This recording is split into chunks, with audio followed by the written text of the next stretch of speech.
성경 봉독하겠습니다. 그때 아말렉이 와서 이스라엘과 르비단에서 싸우니라. 모세가 여호수아에게 이르되 우리를 위하여 사람들을 택하여 나가서 아말렉과 싸우라. 내일 내가 하나님의 지팡이를 손에 잡고 산 꼭대기에 서리라. 여호수아가 모세의 말대로 행하여 아말렉과 싸우고 모세와 아론과 훌은 산 꼭대기에 올라가서 모세가 손을 들면 이스라엘이 이기고 손을 내리면 아말렉이 이기더니 모세의 팔이 피곤함에 그들이 돌을 가져다가 모세의 아래에 놓아 그가 그 위에 앉게 하고 아론과 훌이 한 사람이 이쪽에서 한 사람은 저쪽에서 모세의 손을 붙들어 올렸더니 그 손이 해가 지도록 내려오지 아니한지라. 여호수아가 칼날과 아멜렉과 그 백성을 쳐서 무찌르니라. 여호와께서 모세에게 이르시되 이것을 책에 기록하여 기념하게 하고 여호수아의 귀에 외워 들리라. 내가 아말렉을 없이하여 천하에서 기억도 못하게 하리라.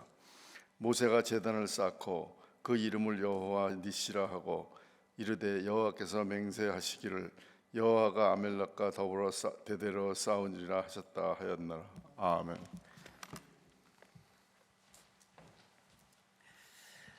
오늘 이제 아말렉과의 싸움 우리 마지막 세 번째 함께 말씀을 보겠습니다. 우리 8절은 우리 어떻게 시작하냐면 그때라고 이제 그 본문을 시작을 합니다. 그럼 그때는 언제를 말하기 때문에 무엇 때문에 그때라고 성경은 시작을 했을까? 거기에는 한 사건이 있습니다. 8절 이전에 7절까지 우리가 아시다시피 무슨 내용이 나오냐면 이스라엘 백성들이 지금 광야를 행진하는데 물이 없어요. 그러니까 불평을 합니다. 오늘 말씀 읽지 않았지만 우리 17장 여기 말씀에 보면 17장 1절에 이스라엘 자손의 온 회중이 여호와의 명령대로 신광야에서 떠나 그 노종대로 행하여 르비딤에 장막을 쳤으나 백성이 마실 물이 없는지라. 백성이 모세와 다투어 이르되 우리에게 물을 주어 마시게 하라. 또 3절에 거기서 백성이 목이 말라 물을 찾음에 그들이 모세에게 대하여 원망하여 이르되, 지금 물이 없어가지고 막 원망할 때에 모세는 할 수 없잖아요. 그럴 때 하나님께서 뭐라고 말씀하십니까? 읽다 보면 성경에 6절에 이렇게 말합니다. 내가 호렙산에 있는 그 반석 위 거기서 내 앞에 서리니 너는 그 반석을 치라. 그것에서 물이 나오리니 백성이 마시리라. 모세가 이스라엘 장로들의 목전에서 그대로 행하리라. 자, 그 목이 마르다고 원망하는 백성들을 향해서 하나님께서 모세에게 너 들은 지팡이를 가지고 앞에 있는 반석 돌을 쳐라. 쳤더니 그 반석에서 물이 쏟아져 나와서 백성들을 다 해갈시킨 사건입니다. 그런데 이전에 또 무슨 사건이 있었습니까? 그 전에 앞으로 더 나가보면 16장 말씀에 보면 13절에 이런 말씀이 있습니다. 저녁에는 12절에 내가 이스라엘 자손의 원망함을 들었노라. 그들에게 말하여 이르기를 너희가 해질 때에는 고기를 먹고 아침에는 떡으로 배부르리니 내가 여호와 너희의 하나님인 줄 알리라 하라 하시니라. 저녁에는 메추라기가 와서 진에 덮이고 아침에는 이슬이 진 주위에 있더니 그랬습니다. 14절에 그 이슬이 마른 후에 광야 지면에 작고 둥글며 서리 같은 것이 있는지라. 백성들이 우리가 먹을 것이 없다, 배고프다, 그럴 때 하나님께서 뭘 주셨습니까? 아침에 내려보니까 만나 같은 하얀 이슬 같은 것이 가득 내렸습니다.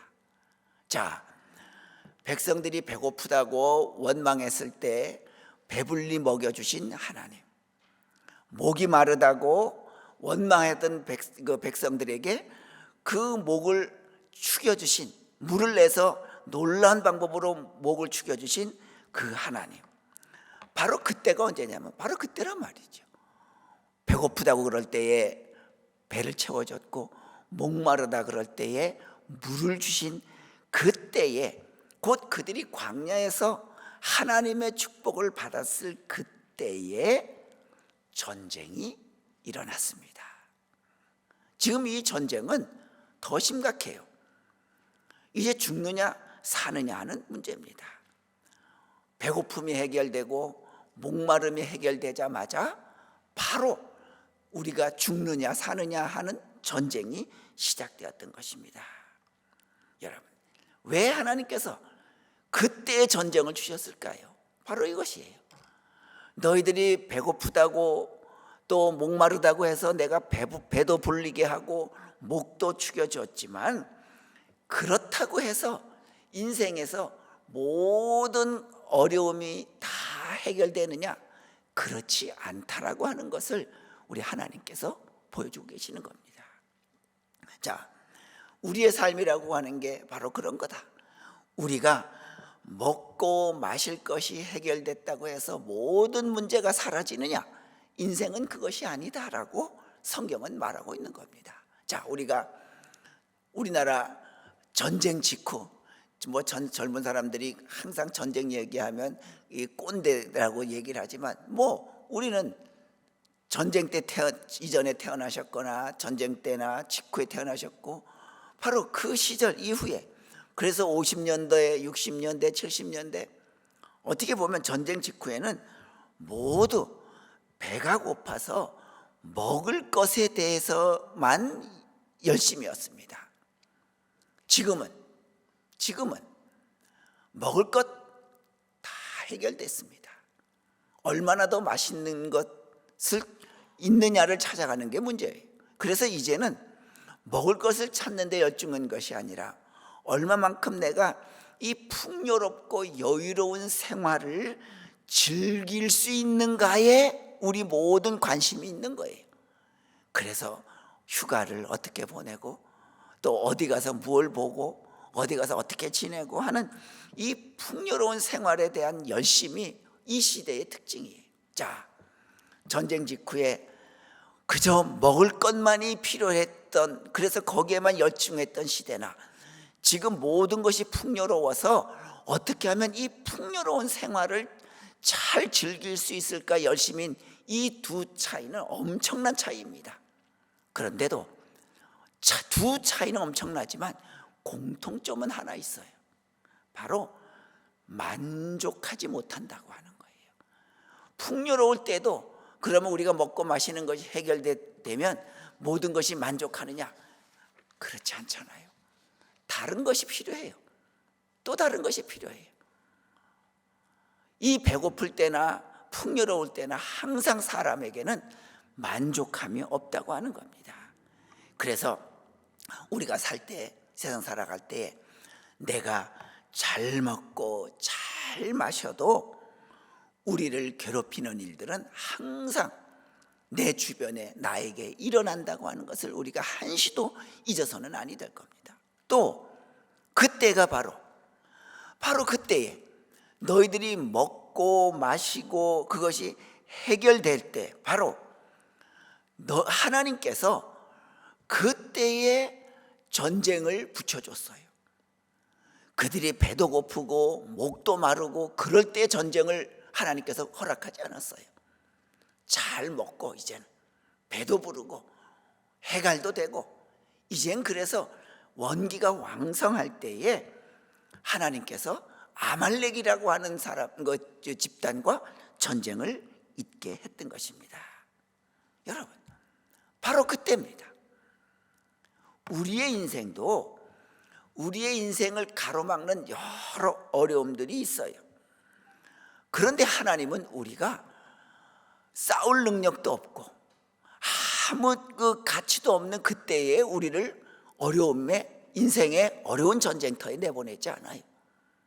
하나님은 우리로 하여금 반드시 우리가 우리 인생의 싸움에서 이겨낼 수 있는 하나님의 은혜를 받게 한 다음에 반드시 우리 인생의 어려움을 겪게 하시는 거예요. 왜요? 하나님의 은혜가 없으면 우리는 질 수밖에 없거든요. 이 세상 어찌 보면 다른 사람들은 다 행복하다고 여기는데 왜 나만 행복하지 못할까? 많은 사람들이, 나만 그렇게 생각하는 것이 아니라 많은 사람들이 그렇게 생각해요. 나만 은혜를 못 받은 것이 아닌가? 나만 하나님의 축복을 받지 못하고 살고 있기에 이런 어려운 전쟁과 같은 어려움을 나에게 주시는가? 그렇게 생각을 해요.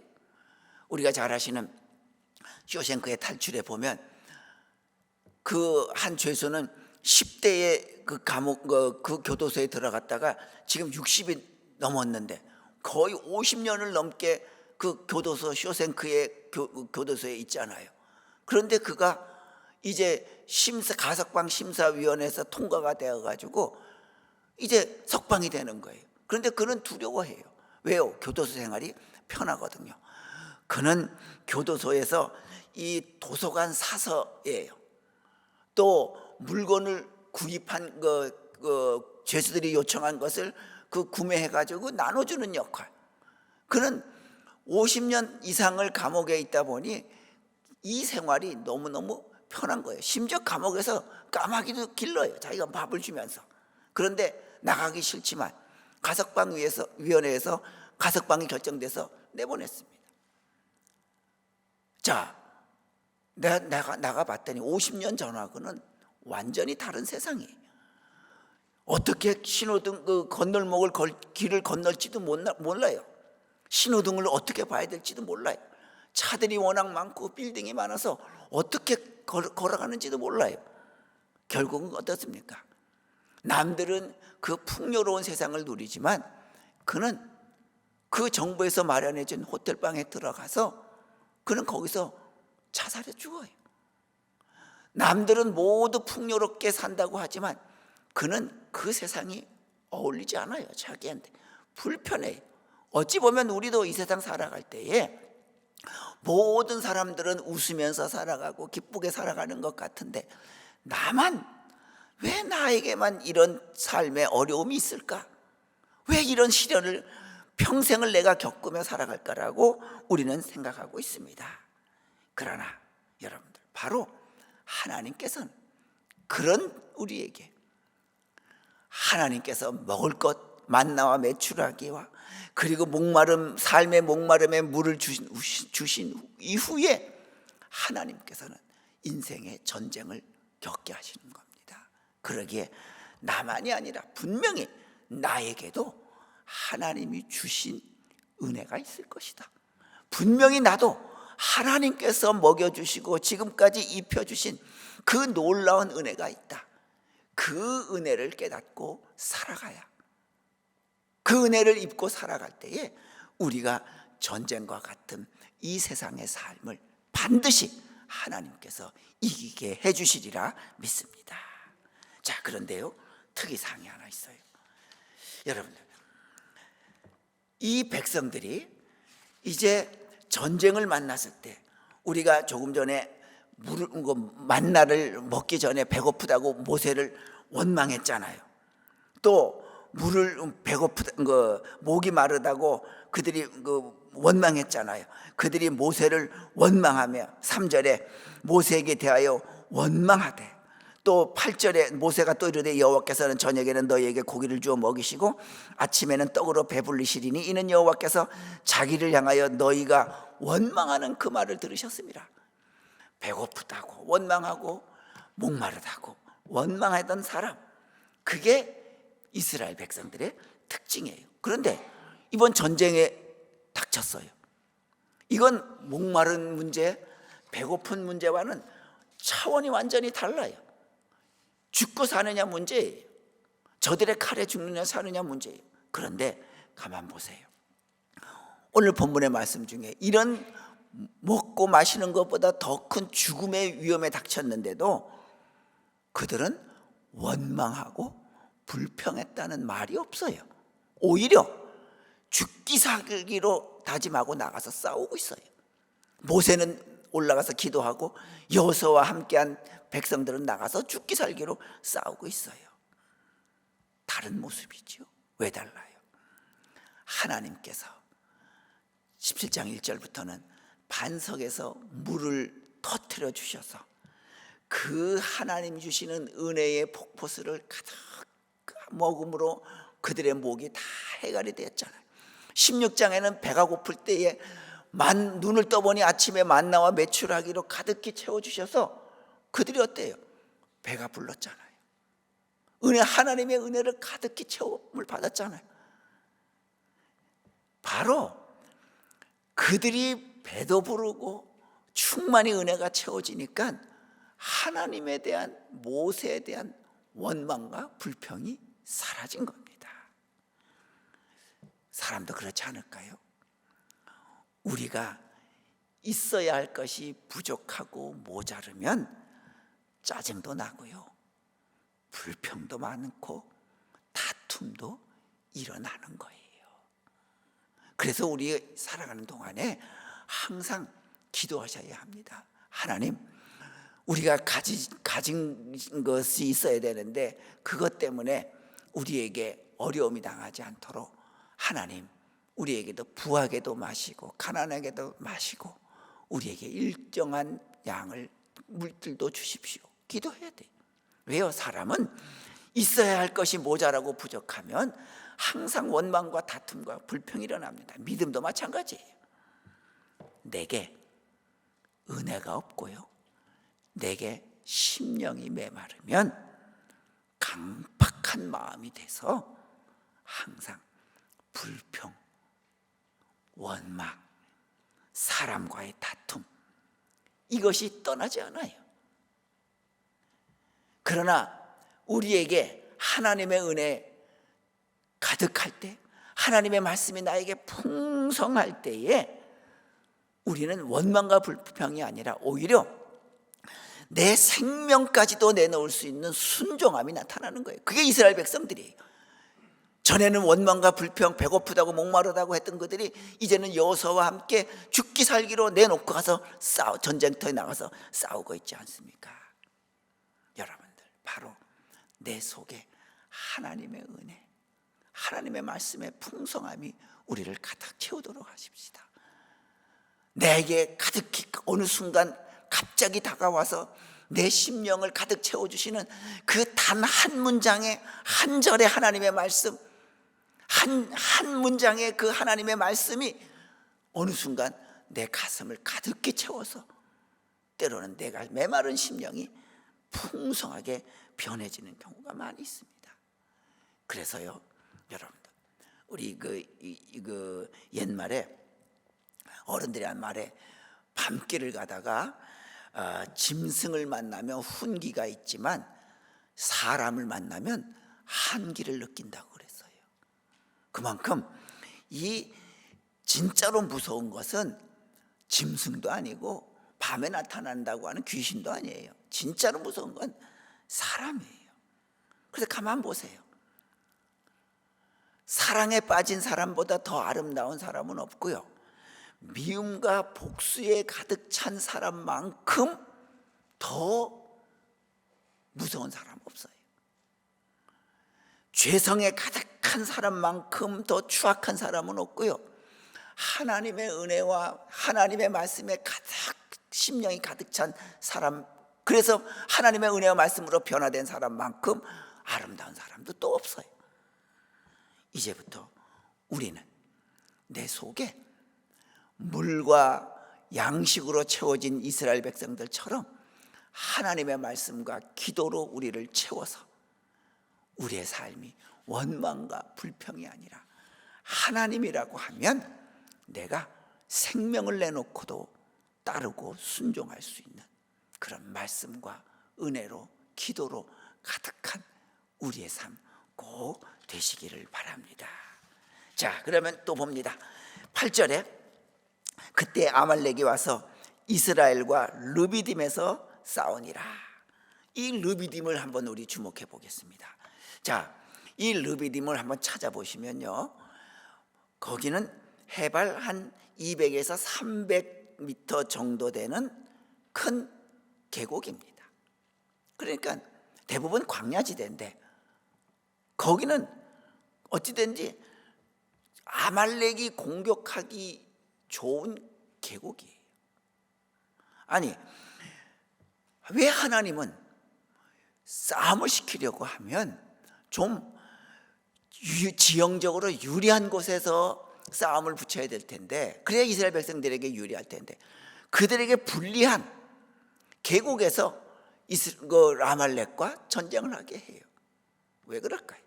왜 그들이 지형적으로 불리한 곳으로 하나님은 몰아놓고 아말렉을 그들에게 붙여서 전쟁을 하게 할까요? 여러분, 이 르비딤이 어떤 곳입니까?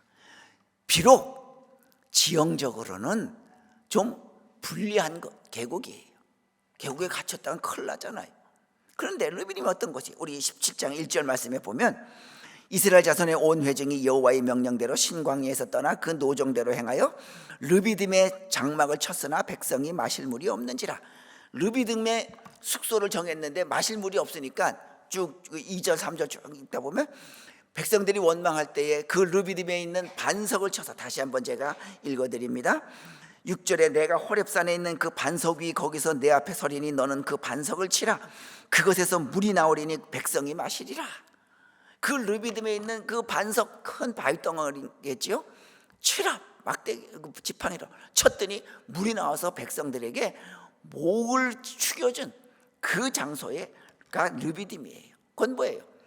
하나님의 은혜를 경험한 곳, 하나님이 너희들을 사랑한다고 하는 그 살아계심을, 사랑함을 보여준 그곳이 바로 르비딤이에요.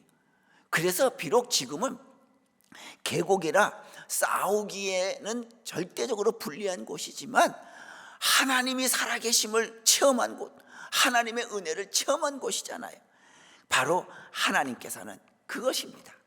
너희들이 환경이 어렵다고 나는 왜 이럴까? 라고 인생의 악전곤타하고 싸우지만 너희들 그렇다고 해서 절망하지 말아라. 그 환경이 불리한 그곳에 내가 너희와 함께 있지 않느냐? 보았지 않느냐? 반석에서 물이 터졌지 않았느냐? 아무리 환경이 열악해도 내가 너희와 함께 있음을, 그 르비딤 반석을 생각하면서 잊지 말라고 하는 것입니다. 교회 여러분, 우리가 살아가는 동안에 여러 악전고투의 전쟁과 같은 여러 가지 아픔, 시련 있을 수 있습니다. 그런데요, 그때 우리 르비딤을 기억하십시다. 바로 그곳에서 하나님이 함께 하심을 보여주셨듯이 살아계신 하나님은 우리가 어느 르비딤을 가든지 어느 골짜기를 가든지 하나님은 우리와 함께 계신다고 하는 것. 그러기에 우리가 믿음으로 살면서 겪는 전쟁은 네가 혼자 싸우는 것이 아니라 내가 반드시 너희에게 반석을 터뜨려서 물을 내주는 것처럼 생각지도 못한 나의 은혜를 너희에게 폭포처럼 보내줄 테니 걱정하지 말라. 용감하라. 가서 담대히 싸우라고 말하는 것입니다. 교회 여러분, 이제 우리도 르비딤에서 살아갈 때에 큰 어려움이 있을 수 있습니다. 우리 인생이 해결되지 않은 문제, 목마른 문제가 있을 수 있습니다. 그럴 때 하나님은 생각지도 못한 방법으로 반석을 터뜨려 우리 백성들을 해결시켜 주신 것처럼 우리 삶에도 뜻밖의 생각하지 못했던 방법으로 하나님께서는 반드시 해결해 주심을 믿을 수 있기를 바랍니다. 자, 이제 싸움 봅니다. 그때 아말렉이 와서, 아말렉이래요. 자, 아말렉이 누굽니까? 여러분, 아말렉은요 우리나라랑 비슷해요. 대한민국. 우리가 지금 남북한이 이렇게 갈라져서 싸우지만 알고 보면 이게 다 같은 핏줄이잖아요. 같은 언어, 같은 문화 다 같잖아요. 그런데 싸워요. 아말렉도 마찬가지예요. 아말렉을 성경상에 보면 우리가 아브라함은 이삭을 낳고 이삭은 야곱을 낳았지만 이삭에게는 두 아들이 있었잖아요. 에서와 야곱이 있었잖아요. 바로 이 아말렉은 이삭의 첫째 아들, 첫째 아들 쌍둥이 형이에요. 창세기 36장 12절에 이렇게 말씀합니다. 에서의 아들 엘리바스의 첩 딥나는 아말렉을 엘르바스에게 낳았으니, 바로 에서의 아들 엘리바스가 아말렉을 낳았다는 말입니다. 자, 그런데 이 에서는 자기 동생, 곧 발목을 잡고 나온 쌍둥이 동생과 뭐가 달랐어요? 그는 어느 날 사냥 나갔다가 배가 고프다고 그 맏아들이 가져야 될 장자의 권리를 그 팥죽 쓰고 있는 야곱의 팥죽 한 그릇과 바꿔버렸어요. 자기의 배고픔의 욕심, 이것을 축복하고 그냥 바꿔버린 거예요. 중요한 건 내가 지금 내 욕심, 내 허기짐을 채우는 것이지 그까짓 게 뭔 소용이냐 말이죠. 그런 사람이었어요. 야곱은 그걸 이용해서 장자의 권리를 빼앗았어요. 그러니까요, 에서의 후예들은요 대대로 이 야곱의 후손들과 원수예요. 저 교활한 자손들, 우리 것을 빼앗아갔어. 그래서 틈이 나면 어떻게 해서든지 같은 동족이지만 싸움을 벌여서 그들을 쳐부수려고 그랬던 거예요. 그런데 이 야곱의 후손들이 이젠 부자가 돼서 애굽에서 나와서 지나가니까 잘 됐다, 이때다, 우리 조상의 그 원한을 복수할 기회다 해서 공격하는 거예요. 여러분, 바로 뭐예요? 그 싸움은, 에서의 후손들은 뭐예요? 정욕의 싸움이에요. 자기의 욕심, 그저 먹고 배부르면 되는 그런 본능의 싸움이에요. 그것이 팥죽 한 그릇과 바꿨던 그 사람의 모습이에요. 여러분, 우리의 믿음도 마찬가지입니다. 우리의 믿음의 여정도요, 하나님께 나아가는 길을 방해하는 것은 바로 에서와 에서 후손들이 가졌던 그 욕심, 그 욕심이 우리를 하나님께 나아가는 길을 항상 반대하는 거예요. 그러기에 우리의 믿음의 길을 방해하는 우리의 원수는 다른 데 있지 않아요. 내 안에 있어요. 내가 그까짓 게 뭐 중요하냐? 내가 편하고 내 욕심대로 살면 되는 거지 하는 그 욕심, 정욕, 이것이 우리 안에 있는 우리의 원수라고 하는 겁니다. 그러기에 내 안에 있는 이 욕심의 싸움을 이기려고 하면 내 안에 든든한 그 욕심을 이길 만한 자랑거리가 있어야 돼요. 자, 어느 여성에게 목걸이를 차고 나왔어요. 근데 이렇게 딱 보니까 이거 모조품이에요. 이거 이렇게 어떻게 보니까 가짜네요. 이거 모조품이죠. 그럼 맞아요. 진짜는 집에 있는데 가짜 도둑 누가 훔쳐갈까봐 그 가짜 차고 나왔어요. 그건 당당해요. 왜요? 진짜가 집에 있으니까요. 자, 그럼 그 마찬가지. 자, 아주 유식해서 많이 배워서 많은 것을 알고 있는 사람에게 아이고 좀 공부 좀 더 하세요. 그러면 그분은 껄껄 웃을 거예요. 왜요? 자기한테 말한 사람이 무슨 의도로 말하는지 아니까. 만약에 배움이 너무 없는 사람에게 가서 공부 좀 더 하세요. 그러면 아마 평생 원수 될 거예요. 그것은 그 사람이 진짜 다이아몬드를 갖고 있느냐 아니냐, 많이 배웠느냐 아니냐의 문제가 아니잖아요. 무엇이 문제예요? 내 안에 참으로 자랑거리가 있으면 내게 뭐라고 말을 해도 그건 아무 문제가 되는 것 안 돼요. 마찬가지입니다. 여러분들, 우리 안에 남이 알아주지 않지만 은밀한 자랑거리, 나는 하나님의 은혜로 살아간다고 하는, 나는 하나님 보시기에 진실함으로 살아간다고 하는 이 은밀한 자랑거리가 있으면 내 안에 있는 남 보여주기 위한 삶, 그저 남이 나를 알아주기 위한 그 모습은 아무것도 아니라고 하는 것, 그건 얼마든지 물리칠 수 있다고 하는 것이. 그러니 이제부터 우리는 나는 하나님의 은혜로 살아간다, 내가 하나님의 은혜로 살아가고 있음을 우리가 뿌듯하게 자랑으로 삼는 그런 우리가 될 수 있길 바랍니다. 자, 그런데 또 보세요. 아말렉의 전략이 어떻습니까? 오늘 본문에 나와 있지 않지만 신명기 25장 17절과 18절 제가 봉독해 드립니다. 너희는 애굽에서 나오는 길에 아말렉이 네게 행한 일을 기억하라.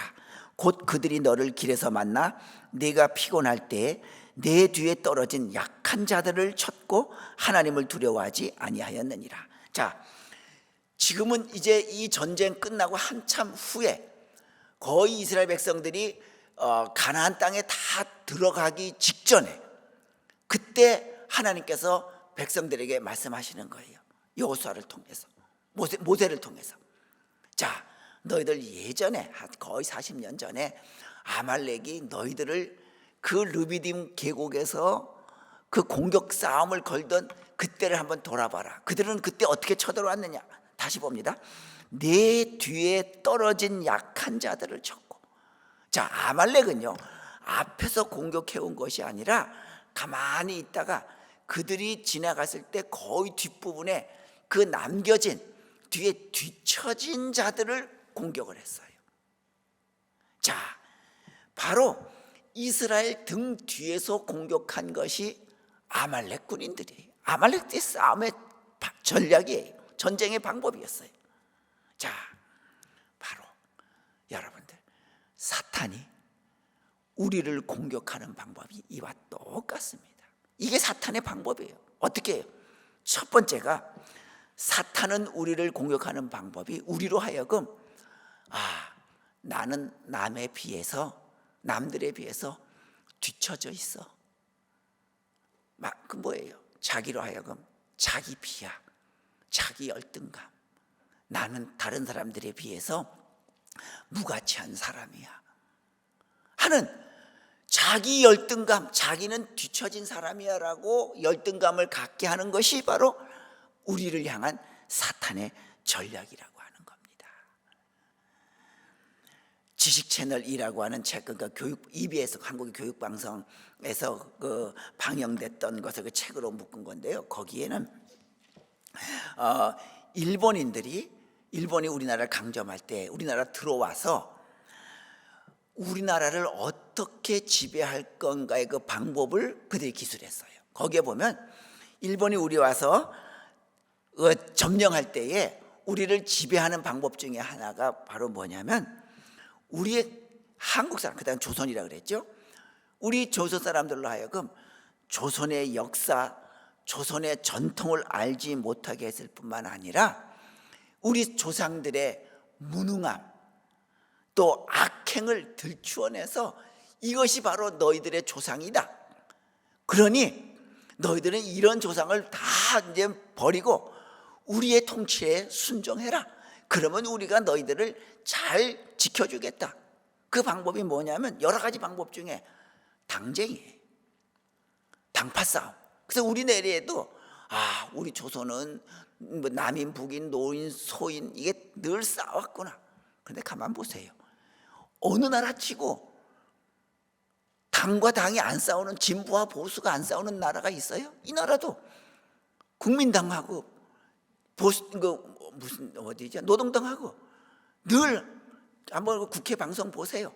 그들도요 나와서 말할 때 막 하면, 얘기하면 막 야지 놓고 그래요.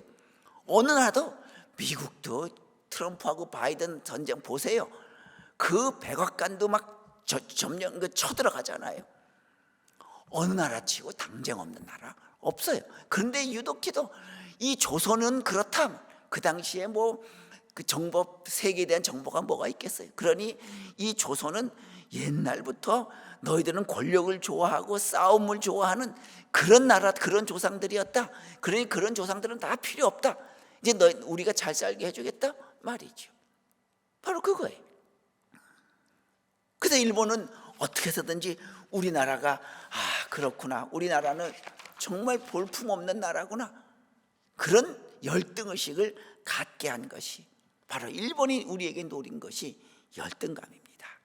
우리 힘으로는 아무것도 할 수 없는 민족이니 우리 일본이 들어와서 이 지배할 때 감사하라, 고마워하라고 하는 겁니다. 바로 일본이 우리나라에 들어와서 약탈했던 방식, 이것이 바로 사탄이 우리에게 임하는 방법입니다. 우리는 하나님으로부터 창조된 거룩한 존재입니다. 그런데 사탄은 늘 우리를 유혹해요. 하나님은 이 많은 사람들 중에 너를 어떻게 기억하느냐? 네가 지금 당하고 있는 그 모습을 봐라. 하나님이 과연 너를 기억해서 그랬겠느냐? 하나님은 너를 잊은 지 벌써 오래다 말이죠. 여러분들, 하나님은 마치 우리가 무가치한 존재인 것처럼 믿게 해서 세상 것들을 더 섬기게 합니다. 그래서 자기가 무가치한 자라고 느낄수록 세상 것들을 자꾸만 의지해서 자기를 그것으로 나타내려고 하고 있습니다. 이게 바로 누구냐면 삭개오였어요. 자기는 무가치예요. 키도 작아요. 인정받지 못해요. 세리예요. 그 돈으로 자기는 자기 가치를 증명하려고 했어요. 그런데 예수님을 만나고 나서부터는 어땠어요? 예수님, 내 재산의 절반을 팔아서 제가 다 나누어 주겠습니다. 그리고 남의 것을 억지로 막 거짓말로 뺏어온 것이 있으면 내가 거기다가 더해서 갚겠습니다. 예수님의 사랑을 느끼는 순간 세상 것으로 자기를 높이려던 것을 포기했어요. 여러분, 우리도 내가 세상 것으로 나를 높이는 것이 아니라 이제부터는 그것은 사탄의 방법에 넘어간 모습, 이제는 하나님이 나를 귀한 존재로 인도하신다고 하는 것, 하나님께서 특별히 나를 귀하게 여기신다고 하는 이 자부심으로 우리가 세상을 이길 수 있길 바랍니다. 마지막으로 뒤에서 공격한다고 하는 것은 뭐예요? 뒤에서 떨어진 자들을 그들은 죽였어요. 여러분, 우리도 신앙생활할 때 하나님의 길을 따라갈 때에 남보다 뒤에 처지지 말고 앞서가야 합니다. 우리는 자녀들이 공부 뒤떨어지면 속상해가지고 학원 보냅니다. 내가 응원하던 축구팀이 경고팀이 지면 속상해서 잠도 안 합니다. 이렇게 남에게 이런 공부에 뒤지고 경기에 뒤지면 속상해하면서 우리는 하나님을 의지하는 생활을 소홀히 하는 것에 대해서는 별로 속상해하지 않아요. 바로 그럴 때 사탄이 뒤떨어져 있는 자들을 하나님께서, 그 사탄은 공략하는 겁니다. 이제 우리도 내 신앙생활이 뒤떨어지지 않게 항상 하나님을 더욱더 의지하고 살아가서 우리는 승리하는 우리의 신앙생활 꼭 될 수 있기를 주님의 이름으로 축원합니다. 기도하겠습니다. 걸어가신 여호와 아버지 하나님, 저희들 이 땅 살아가는 동안에 아말렉의 많은 도전이 있습니다. 우리가 이 땅에서 우리 고국의 조국의 우리 친척들보다, 우리 친구와 동료들보다 더 풍요로운 나라에서, 평안한 나라에서 산다고 할지라도 우리 속에는 아말렉과 같은 많은 전쟁들이 늘 우리 곁에 다가오고 있을 때마다 하나님, 이제는 하나님께서 부어주신 그 만나와 메추라기의 은혜, 르비딘 광야에서의 그 목마름의 반석에서 나온 그 물의 폭포수 같은 은혜로 이제는 어떤 어려움도 하나님의 은혜와 함께 이겨낼 수 있도록 주님 인도하여 주시옵소서. 예수님의 이름으로 기도하옵나이다. 아멘.